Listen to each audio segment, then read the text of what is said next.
Hello guys, subscribe करें अहम biology classes को and press the bell icon so that you get the latest update. Thank you. My name is Amrit and आज हम discuss करेंगे KVS 2018 का PGT biology का question paper. तो start करते हैं आज का सेशन। क्वेश्चन नंबर 1 जो कि केवीएस 2018 में आया हुआ है वो ये है, identify the correct statement about the gratitude inducer for the option given below. कुछ ऑप्शन दिए हुए हैं अबाउट ग्रैटिट्यूड इंड्यूसर के बारे में, हमें बताना है कि करेक्ट स्टेटमेंट कौन सा है। ऑप्शन ए है, it can bind with the promoter region of a gene but can not facilitate gene expression. Option B है, IPTG isopropyl thioglycoside resemble lactose. Option C है, it is after the binding of gratituous inducer molecule a gene can be expressed. Option D है, it resemble the inducer molecule but no role in gene expression. बताइए क्या है correct answer. देखो, सबसे पहले हम जानेंगे कि ग्रैटिट्यूस इंड्यूसर है क्या। तो ग्रैटिट्यूस इंड्यूसर क्या है? It is a molecule which is structurally similar to another molecule. ये वो मॉलिक्यूल है जो कि स्ट्रक्चरली पूरी तरह सिमिलर होता है अनदर मॉलिक्यूल से, and that induce transcription for a specific product. वो क्या करता है? इंड्यूस करता है ट्रांसक्रिप्शन को एक स्पेसिफिक प्रोडक्ट के, and which can also initiate transcription for the product. और प्रोडक्ट के ट्रांसक्रिप्शन को भी इनिशिएट करता है। कब? When the official inducer is absent. जब ऑफिशियल इंड्यूसर इज एब्सेंट होता है, यानी कि ग्रैटिट्यूस इंड्यूसर क्या है? ये बिल्कुल स्ट्रक्चरली सिमिलर होगा किसी अनदर मॉलिक्यूल से और ये इंड्यूस करेगा transcription of a specific product जब ऑफिशियल इंड्यूसर जो होगा वो एब्सेंट होगा। ठीक है, अब बताइए क्वेश्चन नंबर 1 का करेक्ट आंसर क्या होगा। क्वेश्चन नंबर 1 का करेक्ट आंसर होगा B, IPTG isopropyl thiogalactoside resemble lactose. अभी हमने यही तो जाना कि ग्रैटिट्यूस इंड्यूसर स्ट्रक्चरली सिमिलर होता है अनदर मॉलिक्यूल से। तो ये जो है IPTG ये रिजेंबल किससे करता है? लैक्टोज को। और जब लैक्टोज एब्सेंट होगा तो ये जो किसी भी स्पेसिफिक प्रोडक्ट के ट्रांसक्रिप्शन को इंड्यूस कर सकता है। तो क्वेश्चन नंबर 1 का करेक्ट आंसर है बी। ये टफ है, इसे हम डिटेल में स्टडी करेंगे जब हम जेनेटिक इंजीनियरिंग स्टडी करेंगे। क्वेश्चन नंबर 2 है, the bacterial genera which are often include in probiotic food. हमें बताना है वो बैक्टीरियल जेनेरा जिसे हम इंक्लूड करते हैं प्रोबायोटिक फूड में। ऑप्शन ए है Bacillus and Staphylococcus. Option B है Lactobacillus and Salmonella. Option C है लैक्टोबैसिलस एंड क्लोस्ट्रीडियम। ये ऑप्शन डी है लैक्टोबैसिलस एंड बाइफिडोबैक्टर। बताइए वो कौन सा बैक्टीरियल जेनेरा है जिसे हम प्रोबायोटिक फूड में यूज करते हैं। क्वेश्चन नंबर 2 का करेक्ट आंसर है डी। हम लैक्टोबैसिलस एंड बाइफिडोबैक्टर को प्रोबायोटिक फूड में यूज करते हैं। देन क्वेश्चन नंबर 3 है, from the following option identify the casual organism of the disease in human being which has symptom like deformity and thickening of lower limb and genital organ is। हमें उस casual organism का नाम बताना है जिसकी वजह से ह्यूमन बीइंग में डिजीज होता है, और उस डिजीज का सिम्टम क्या है? Deformity and thickening of lower limb and genital organ. तो बताइए वो कौन सा ऑर्गेनिज्म है। Option A Wuchereria bancrofti. Option B Ancylostoma duodenale. Option C Taenia solium.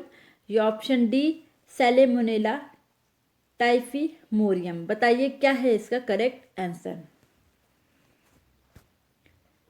Question number 3 का करेक्ट आंसर है ए वुचकेरिया ब्रैंकाफ्टी, जिसकी वजह से फाइलेरिया डिजीज होता है। उसमें क्या होता है कि जो लोअर लिम्फ होता है ना वो बहुत ज़्यादा थिक हो जाते हैं, ठीक है।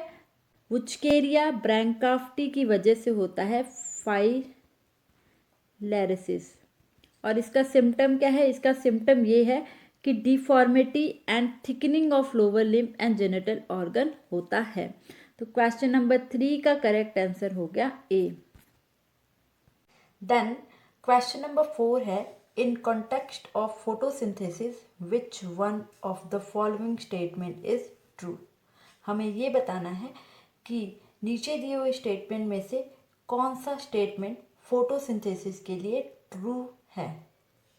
ऑप्शन ए है photoionization take place only in PS1।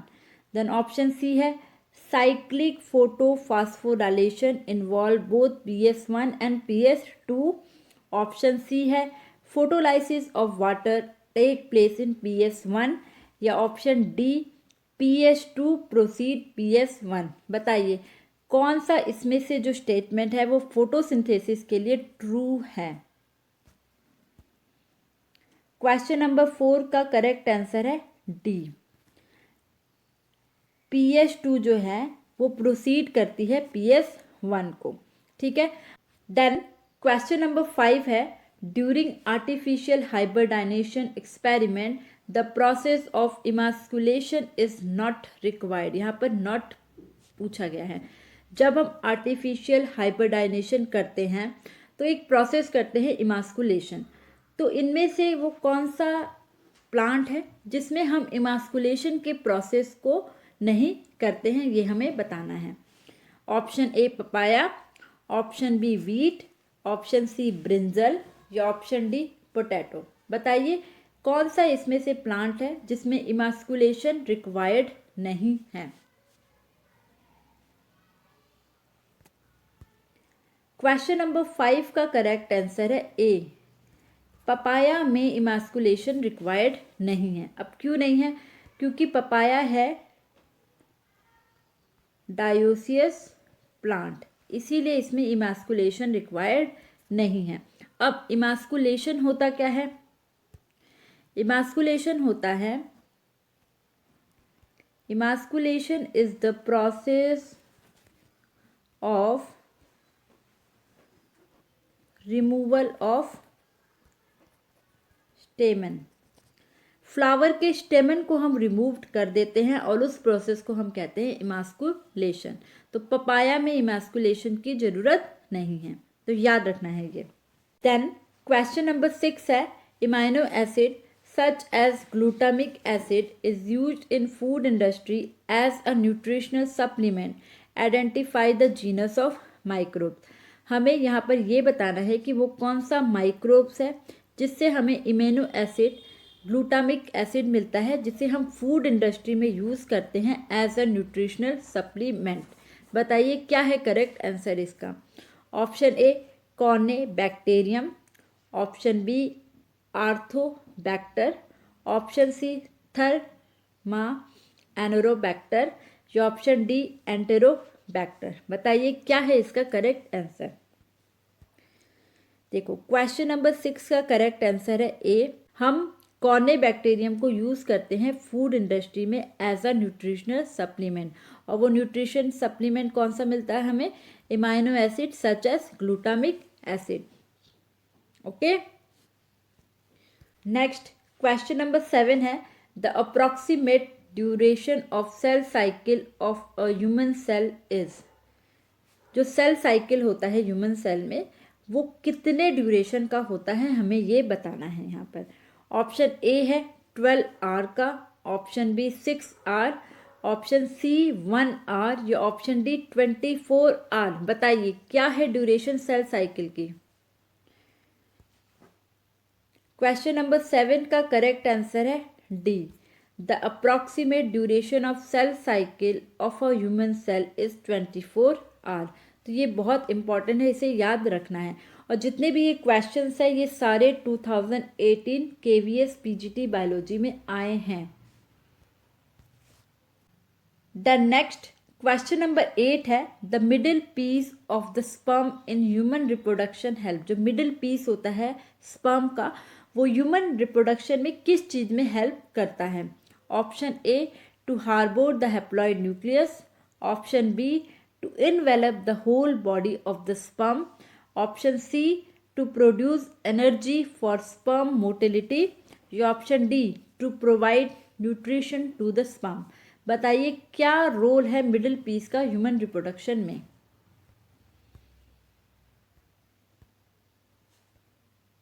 Question number 8 का करेक्ट आंसर है सी। जो मिडिल पीस होता है ना स्पर्म का, वो क्या करता है? To produce energy for sperm motility. Sperm motility के लिए वो एनर्जी प्रोड्यूस करता है। देन नेक्स्ट क्वेश्चन नंबर 9 है, which of the following option correctly explain the sequence of the process in PCR. हमें पीसीआर का करेक्ट सीक्वेंस बताना है। ऑप्शन ए, पहले प्राइमर एनिलिंग होगी, देन डीएनए सिंथेसिस होगा, देन डीनेचुरेशन होगा। ऑप्शन बी है, पहले डीनेचुरेशन होगा, देन प्राइमर एनिलिंग होगी और उसके बाद डीएनए सिंथेसिस होगा। ऑप्शन सी है, पहले प्राइमर एनिलिंग होगी, देन डीनेचुरेशन होगा, देन डीएनए सिंथेसिस होगा। देन ऑप्शन डी है, पहले डीनेचुरेशन होगा, देन डीएनए सिंथेसिस होगा, उसके बाद प्राइमर एनिलिंग होगी। तो बताइए इनमें से कौन सा ऑप्शन जो है वो पीसीआर के करेक्ट सीक्वेंस को बताता है? क्वेश्चन नंबर 9 का करेक्ट आंसर है बी। सबसे पहले होगा डीनेचुरेशन, डीनेचुरेशन के बाद होगा प्राइमर एनिलिंग और उसके बाद होगा डीएनए सिंथेसिस। तो ये जो है ना, ये है करेक्ट सीक्वेंस ऑफ पीसीआर। तो याद रखना है ये 2018 में आया है ये क्वेश्चन। देन क्वेश्चन नंबर 10 है, the characteristics of epithelial are. Epithelial tissue की कैरेक्टरिस्टिक्स क्या है? A, always ciliated, B, non vascular, C, with lots of extracellular material, D, tightly packed. तो ये कैरेक्टरिस्टिक्स दिए हुए हैं और हमें बताना है कि कौन सा कैरेक्टरिस्टिक्स है एपिथेलियल टिश्यू का। ऑप्शन 1 ए प्लस डी, यानी कि ए भी है डी भी है। Option 2 B plus D, option 3 C plus D, या ऑप्शन 4 ए प्लस बी। बताइए क्या है इसका करेक्ट आंसर? देखो क्वेश्चन नंबर 10 का करेक्ट आंसर है 2 बी प्लस डी, यानी कि the characteristics of epithelial tissue are non vascular and tightly packed. Okay, तो ये थे हमारे 10 एमसीक्यू जो कि हमारे 2018 पीजीटी बायोलॉजी जो कि केवीएस ने कंडक्ट कराया था उसमें आए थे। नेक्स्ट जो हमारा सेशन होगा उसमें हम आगे के क्वेश्चन डिस्कस करेंगे। तो आप मुझे कमेंट बॉक्स में ये भी बताइए कि आपके 10 में से कितने आंसर करेक्ट हैं। Thank you for watching. Like and share करना बिल्कुल ना भूले, वीडियो को ज़्यादा से ज़्यादा शेयर करें वीडियो को, ताकि more and more people get benefited. And अगर अभी तक चैनल सब्सक्राइब नहीं करा है तो do subscribe it and also press the bell icon so that you get the latest update. Thank you. Bye bye.